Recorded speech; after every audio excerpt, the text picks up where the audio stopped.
Hello everyone in Game Development Club.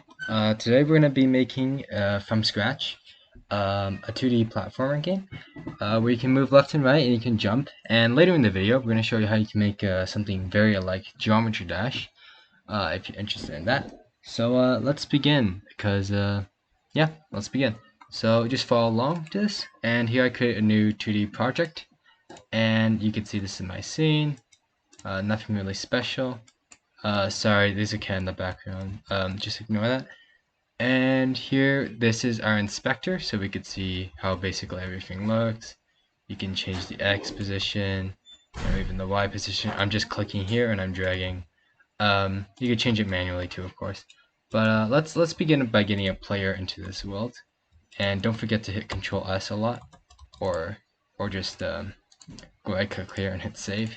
So make sure you save your project a heck ton, because you don't want to lose it. So I'm going to right click right here on the hierarchy left side, and mind if you ever lose something in like hierarchy, or if you ever move it around, you can always get it back by right clicking. If you lose it, right click here and hit add tab hierarchy. So that's an easy way to get it back. So the first thing we're going to do is we're going to create a player. So I'm going to hit 2D object sprite, and right now it's in a random position as seen by the position right here. So what we can do is we can hit the three little dots and hit reset. And if you don't have the luxury of that for whatever reason, you could always just type it in manually. And right now you might be thinking, okay, I don't see anything, like it's just a dot. So just change the sprite here to be whatever you like. There we go. And don't be afraid to change the scale so you can actually see it better. And there we go.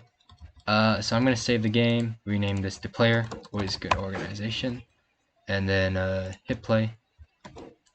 So right now it's not going to do anything. So what we're going to do is add a Rigidbody 2D. So this would give it gravity. So if we admire this for a second, there we go. There it falls with acceleration of gravity. So let's actually add on to this. So we can go to Physics 2D, and because I have a circle, I'm going to hit Circle Collider, and that would add it right here. But it's not going to collide with anything because there's nothing in the world to collide. So what I'm going to have to do is hit 2D sprite, and I'm going to hit maybe like one of these, yeah, another one of these boxes, and then make the X really high. Actually, not that high. Let's just get it to like 40. Actually, let's make it that high. Then drop the position down to here, X, Z.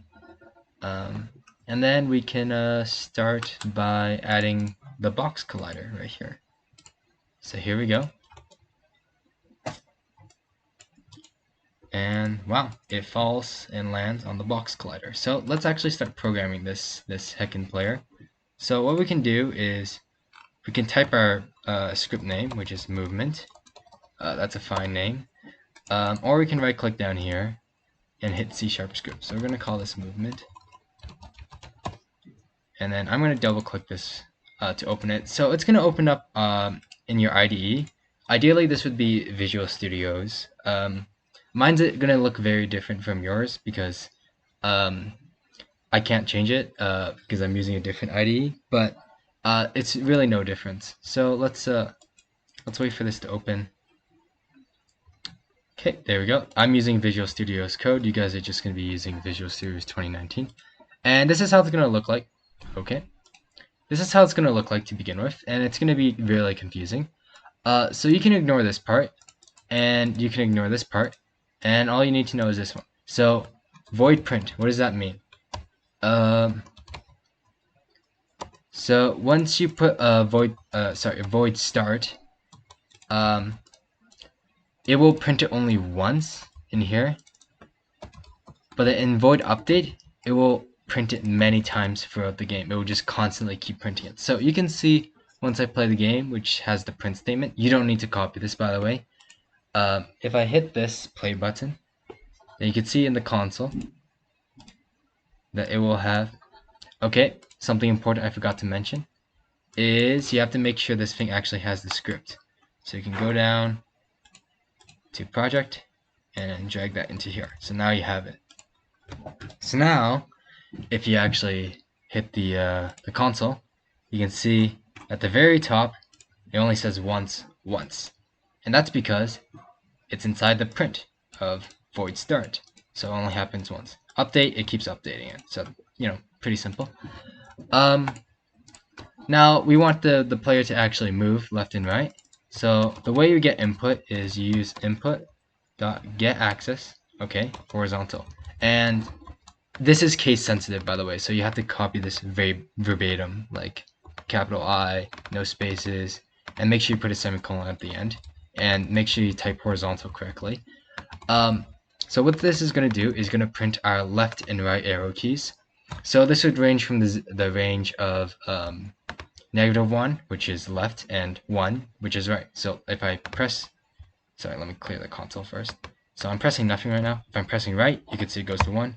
Pressing left, it goes to -1. So this is really good, and we could use this to program. So you may be wondering, what can we do from here? And one very easy way for starters to learn how to do stuff is, you see the X and Y in position? We can alter this in code. So the way we can do that is we could say transform, and wow, thank you, Visual Studio's Code. This is why I use Visual Studio's Code. But you guys are going to have to type this yourself. So you're going to have to say transform.translate, and you get the input.getAxis horizontal. And you don't actually, well, you do need this, but I should explain this first. I'll send a video in the description actually explaining what time.delta time is, because this is a whole subject in itself. Just note, this is important. It's basically in regards to frame rate. So just copy this, and then you should play this, make sure it's on your player.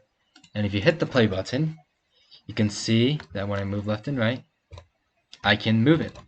And you may be wondering, okay, that's great, but is it a little slow? So if I say public float speed, wow, thank you, Visual Studio's Code. Okay, and I can multiply by speed. So this would make a public float, a float being a decimal, that's all we need to know. And I call it speed. And I made it equal to the value of 6 floats, well, f, to begin with, so that I do that. And you could also see, if I'm not happy with the 6 initially, I don't have to change it with code. Because I made it public, I can actually change it inside the Unity engine. And I hit Control S to save it. And now it's going to be times 10 speed. And this is going to be really fast. So yeah, you can see the speed has increased. So this is actually pretty good. It's kind of similar to the Obama game sphere we made last year. And I could just like make platforms like this. I could probably make it more horizontal. And then I could just like jump. Oh goodness. Okay, you see what's happening here? I forgot to mention this. Because our player is a sphere, we just rotated a bunch. So let me go here. See how it's rotating? Yeah. And because our left and right is going to change based off our position, what we're going to do to fix that is in constraints, we're going to freeze our rotation. So that would fix the fact that we rotate. So onto what I was saying is, to the Obama sphere game, it's kind of similar to how we didn't really have a jump feature because that's kind of harder to program. But now that we're in 2D, it's still kind of hard, but we're still going to do it anyways. Yeah, let's get a very, should we do? Yeah, let's do jump. Let's do jumping. Yeah. Okay. So first we're gonna make our jumping infinite. So you don't need to hit the ground to jump. I accidentally made the screen white. If that happens to you, just delete that. Like that, it means you search for something in here. So the way we're gonna do jump is first we're going to call a variable jump, and then what we're going to do is if, which is okay. You could do it like this. I'm gonna deny the way Visual Studio Codes want me to do it. So get button down. There we go. Jump. And then what we're gonna do is not transform.translate. Actually, could we do that? No. Do not do this. Do not do this. What we're gonna have to do is actually use the rigid body. Because before we can move left and right just fine, but jumping actually requires physics, so you guys are going to have to copy this. This is why I don't like making jumping. So you have to use rigid body you say private Rigidbody 2D, don't forget the 2D, and you call RB, and you make it equal to RB equals to get component. And you may be wondering, hold on, no, there we go. So you may be wondering, okay, we put an equal sign here before, so why can't we do this? And that's a very fair question. First of all, don't do that.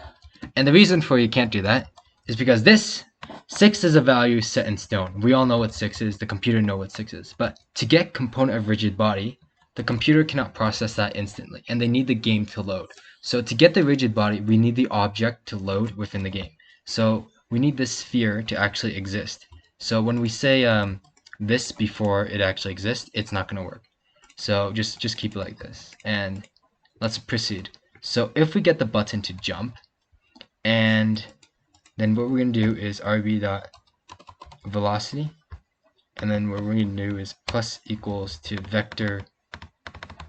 Okay, that may look confusing for new beginners, so I'm not going to make it like that. So this first one is x, and then the next one is y, and then we're going to be timesing that by time.delta. So a new vector is just to store 2 values. You guys know vectors in physics, and in computer science and programming, it's just to store 2 values, so x and then y. So I'm going to put a comment here, x and then y. I sound like a Khan Academy dude right now. Okay, so this should work, and if it doesn't, I'm terribly sorry, but let's see if it works. And play.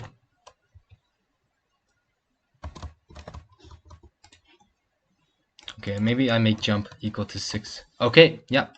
So you could see that it indeed works, and we can jump. But right now it's just jumping as many times as it likes, because we just set it so it doesn't matter if we're touching the ground or not. And we can use a very lazy fix later. But you know, if you guys are interested in this, maybe we should proceed to the next part. Oh yeah, and by the way, this is adding like force to our ball. So if we have a falling gravity already and you hit space, you're not going to notice a bit of a change. And this may not seem appealing to many people. So what you can do is you can just say the velocity is equal to this instead, and that would make it so no matter how fast you're going down, you'd always have the same jump height. So let's give this a try now. So you could see that despite the fact that I fall, I still jump the same amount. And you may be wondering right now that, okay, sometimes I jump higher than other times, right? A little inconsistent. So what I gotta do is change this to fixed delta time. And the reason for that is because fixed delta time calculates physics. And this is very confusing, but just follow along. And honestly, for beginners, you could just get away with using translate. Like, it's not that big of a deal. It's simple to use. So let's proceed. So let's say we want to collect coins from now on. So let's do a bad practice. Call this coin. So actually, let's not do a bad practice. So we're gonna create a new sprite, make it a circle, make it pretty big so we can see it, a nice little coin. Change the color. Of course, you guys can make your own coins in a sprite and whatnot. And we're gonna put a circle collider on that bad boy. Why can't I see it? Okay, maybe it's super small. Seriously, where's that little circle collider?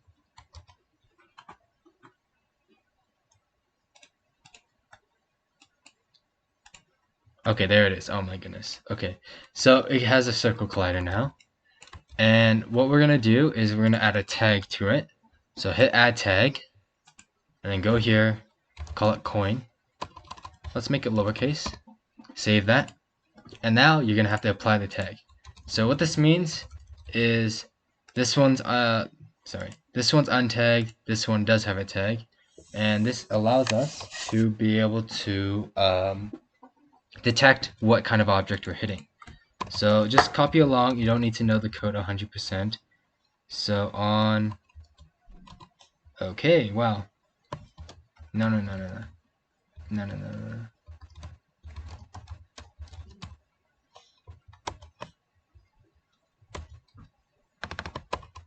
So it's going to be, if the other game object is a coin, then we're going to destroy that. Oh my goodness. This, I'm using GitHub Copilot in case you're wondering how autofills. It's really good.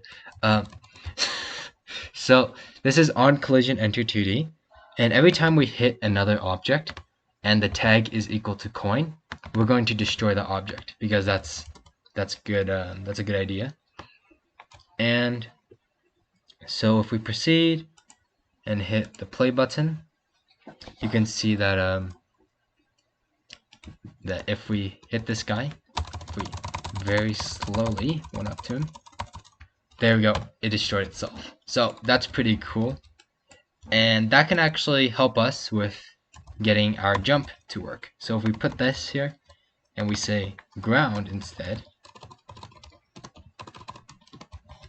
right, then we're not going to destroy the ground. That's a bad idea. What we're going to do instead of destroying the ground is we are going to let's see where the ground is. There it is. So we're going to add a tag called ground, and on this one and this one we're going to, okay, wrong one, this one, that one, we're going to call it ground. And then not only that, but we're going to increase our jump to be a little bit more acceptable.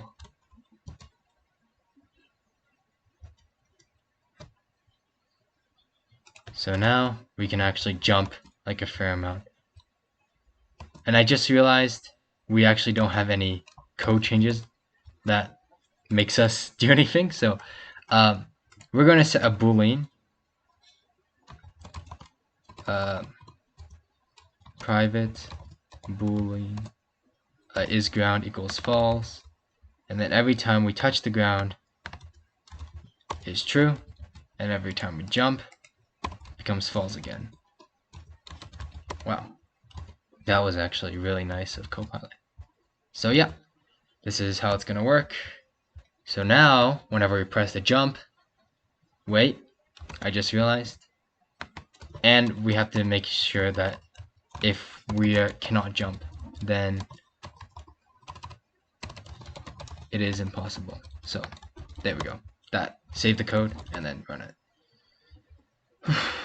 So if you know like the basics of using translate, getting some input, and collision, you're basically set to making any game you would like in the basics.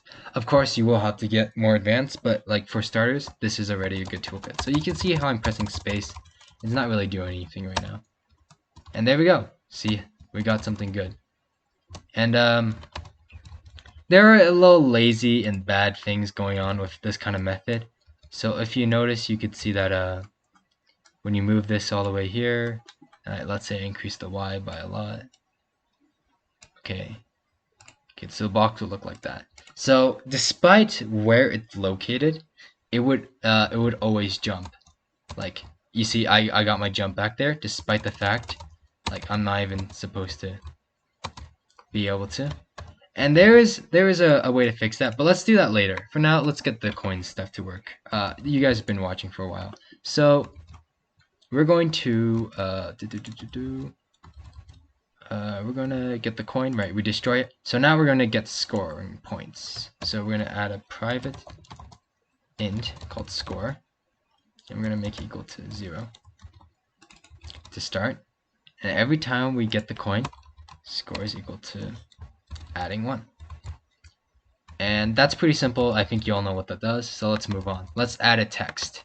So the way you add a text is at the very top, make sure you have this UI, and then you're gonna say public, text, and then you could say you could call this score text. I don't know. Just make sure it's not the same variable name as the other one.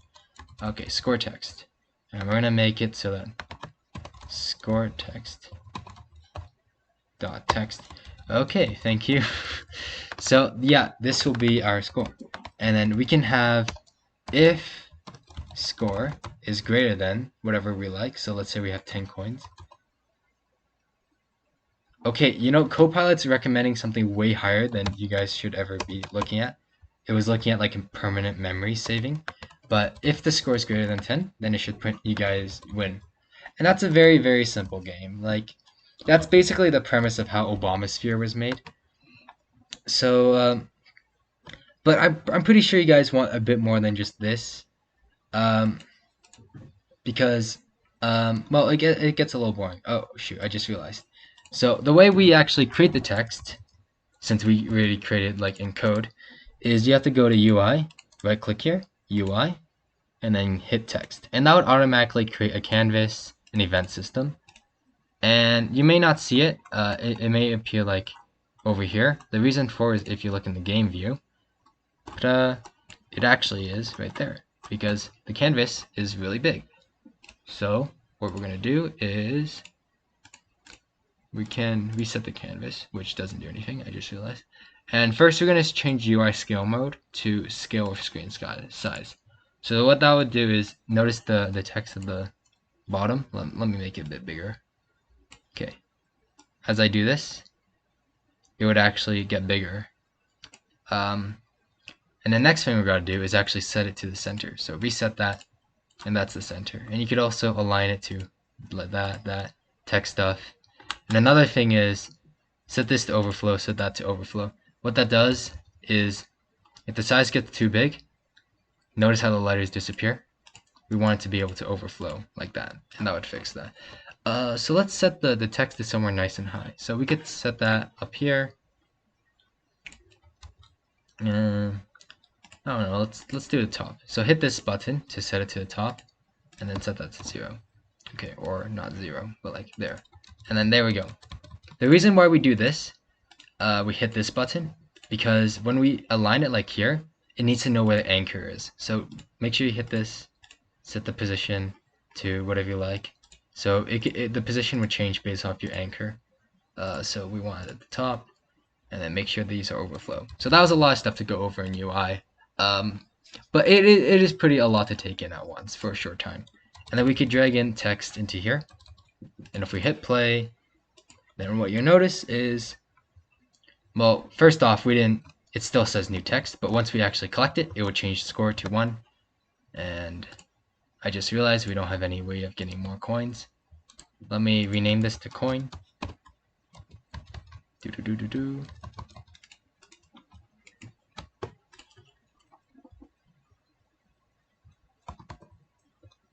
And there we go. I collected a lot of coins at one instance, and it says I win. So far this may seem a bit boring. So what we can do to improve it is, number one, there is a tutorial down below on how to make a nicer camera to actually follow the player. But if you don't want to go for the effort of actually programming that, you could just drag the camera underneath the player. And then from there, it would just follow along no matter where the player goes. Like that. And then you can just collect your coins. And another thing is, you might think, oh, the camera can barely see anything. I want to increase the size. Well, you're in luck, because if you hit the size and you drag it up, guess what? You can see more of the world. So that's pretty good. It's a really good premise to making a game. And you may want to build it, so like to actually get the app for people to play. So to do that, you hit the file, and you hit the build settings, and you can select whatever system you want it to go on. And usually you want it on PC or Mac, and you hit the build button. And oh wait, shoot, before you hit the build button, actually, you have to go to scenes, which is the one you're running right now, and you have to drag that into here, and then you can hit the build button. So scenes are basically like different worlds you have. This is one of the worlds. You could think of Mario, and level 2 would be a different scene, and then you would have them in succession, and then you could build. I'm not going to build it because I'm going to continue on the tutorial. So yeah, you guys basically have pretty much, if you want to end it here, you can edit right here. but I'm going to continue on about how you can improve the game. So one part is you can jump despite hitting a side of a wall. So the way we fix that is we're going to make sure that if and the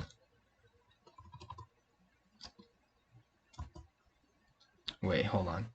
Would that actually even work? I don't think that would actually even work. Never mind, ignore what I said.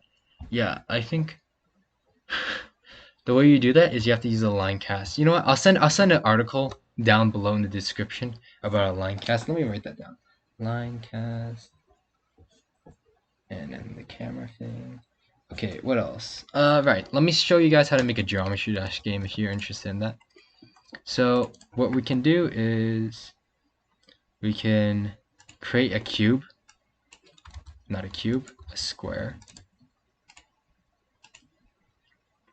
And this square would be red because it's a bad guy. So here it is. That's the square. And we're going to label that like enemy. There we go. That's the enemy. Label that. And then don't forget to give it a clear.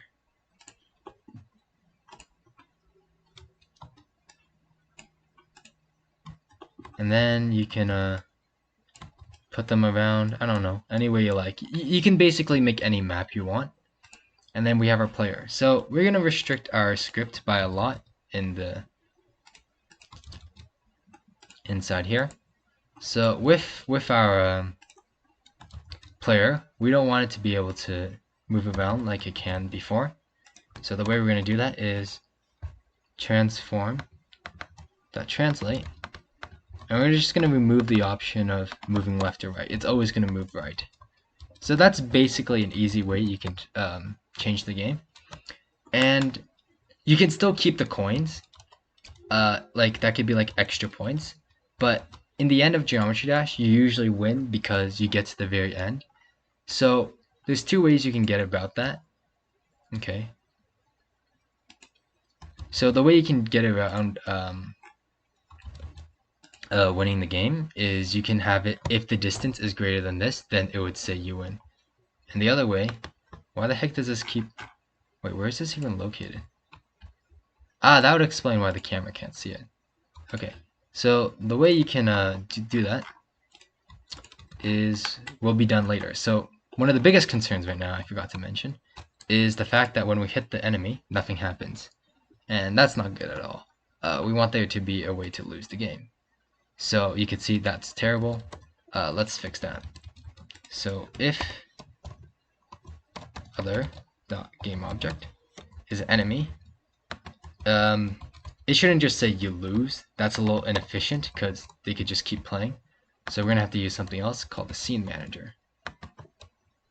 Scene manager. Okay, there we go. And then we could use scene manager. Load scene, and then this would be the name of whatever scene you want to load. So the current one we have right now is called sample scene. So if you wanted to proceed to the next level, you could say like level 2, and that would be really good for, you know, level progression. So let's use the script we just got. So load scene, make sure you have scene manager at the top. So now when we hit the enemy, it should just keep us in a loop, okay? Unless something bad happens. Using Unity Engine.scene manager. Okay, time to Google this.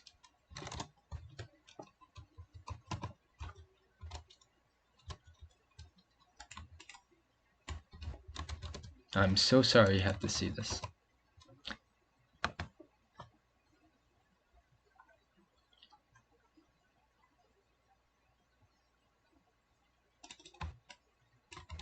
Oh, it's scene management. There we go. Okay. Yeah. So use scene management, not manager. I don't know what I was thinking. Okay. And then hopefully it should work just fine when you hit it. Yep, you see it loads back because we lost the game. And And so you can make Geometry Dash like this. So you can see the jumping feels really terrible.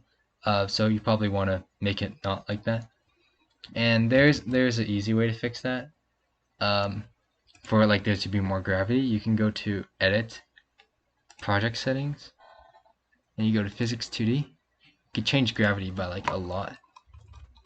You can change more settings too, but you can change gravity. This is a very lazy way. I would not recommend this for long term, but this is for beginners. So you can see how it feels a lot more like a game than just floating in air. Oh my goodness, I cannot pass the first bit. So yeah, this feels more natural. And then of course you always move right, so you can make like slopes and everything crazy. So this would always be really fun. Not only that, but I'll show you a quick way you can get things like sprites. So let's say you get like, yeah, let's say you get Obama, okay? And then what I'm gonna do is I'm gonna save this. Actually, let's not see my drive, and let's keep this limited so you don't see anything like a homework folder. Okay, so you could drag this face or the file down there, and you could drag that into your project, and then you could just drag that up into there. And now you can see. Oh yeah, and make sure that the Z is 0 because we're in 2D. And you can set that to like something pretty big.